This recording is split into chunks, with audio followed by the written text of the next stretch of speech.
Продолжениот празничен викенд изгуби од својата убавина поради дождовите кои непрестано паѓаа изминатите 5 дена.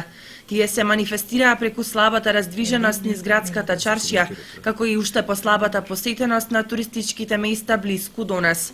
Овој Великден снежната убавица пониква го мина без туристи. И покрај снежната покривка од некои 30 на сантиметри, која требаше да намами барем задоволителен број посетители, изминатиот викенд таа остана речиси празна.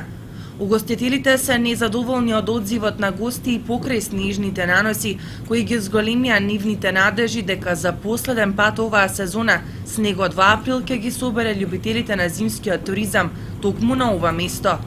Причините за ваквата слика од една страна лежат во економската криза која се уште го дрма светот, а од друга страна држи место теоријата дека и соседите од исток кои редовно доаѓаа за Великден решија да ја искористат визната либерализација, како и нашите граѓани кои сепак одлучија да поминат поевтино и празникот да си го прослават со неблиските во домашна атмосфера.